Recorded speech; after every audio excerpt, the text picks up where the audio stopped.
Alright, Void. So, you may have noticed over the last couple of reviews I've been kind of delaying on my A's a little bit, and that's because I kind of spot picked a lot of the good ones. There's still some good ones, but I just haven't been in the mood for them. And I kind of lag when the next actual movie in my queue I'm not looking forward to.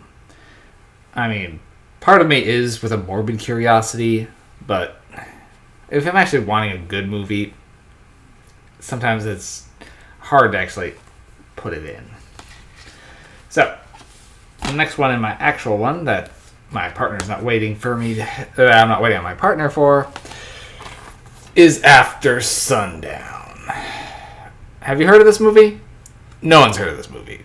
And there's a reason for that. After Sundown was circa 2005, came, went, and no one even noticed. So, what is After Sundown? Well, it involves a vampire cowboy, and have I lost you already? Because that premise is either going to be really bad or amazing. This movie ain't amazing. Okay. So, and this movie on the front has the balls to claim this year's From Dusk Till Dawn with a heart-stopping twist. This ain't no From Dusk Till Dawn. And as for the twist... Okay, so let's start. So, Vampire Cowboy. Oh, no, we can't start there. Okay, so, back in Old West times, we flash back to what looks like a woman having an exorcism, but she's essentially turning into a vampire, and her family is trying to either do an exorcism or stake her. I'm not even sure. However, a vampire has come to town with his pistols and proceeds to, well, despite being shot a million times, keeps coming, and then it kind of flashes back to the present day. Well, so now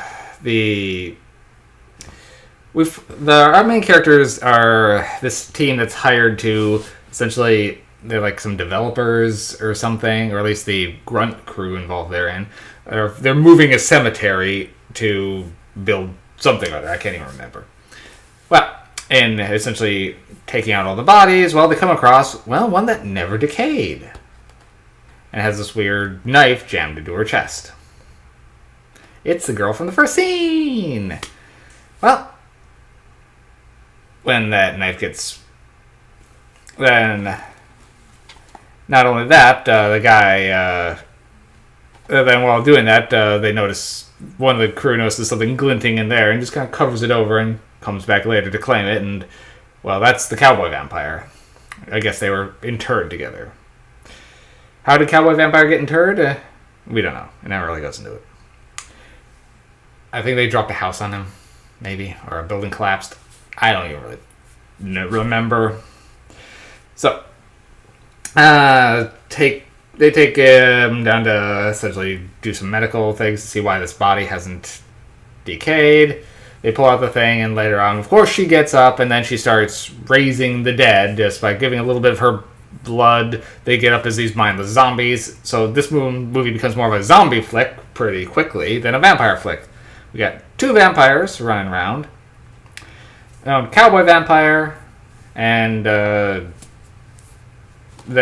vampire, and then a bunch of zombies.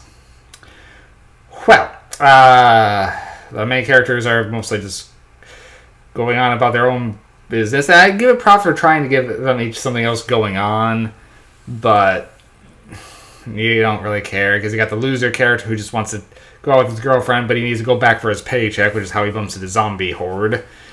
And the main girl is just trying not to get herself fired because her boss is an asshole. She's the most reliable one.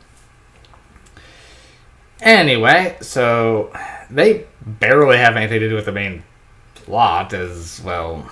It's mostly about the vampires trying to find each other. And the whole town getting kind of overrun with zombies.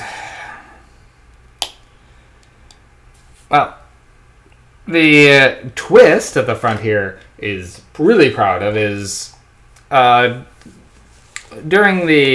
a book that is found alongside with the dead girl, and it's her diary, and it pretty much talks about how she became a vampire and how she misses her husband, and the big twist is the person who turned her into a vampire in the first place was her husband. So it turns out he was a vampire all along and turned her into a vampire before being run off.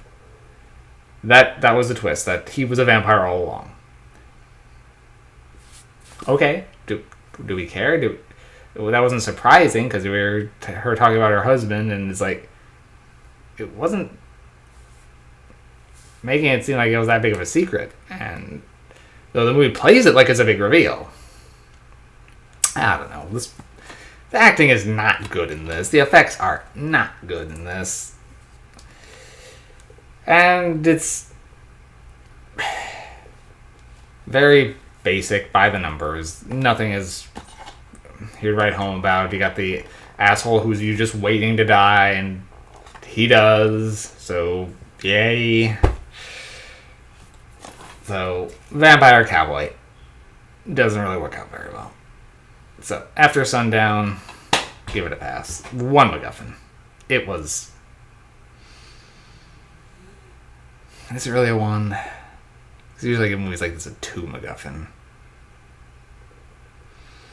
I'm giving this one a 1 just because if you're going to have a vampire cowboy premise, you gotta go for it. You gotta make it either so over the top ridiculous that it becomes amazing, or you gotta play into the some sort of cool factor and make a gunslinging desperado. For this one, he's mostly just running around, walking around, doing a Terminator walking up and biting people while wearing a cowboy duster.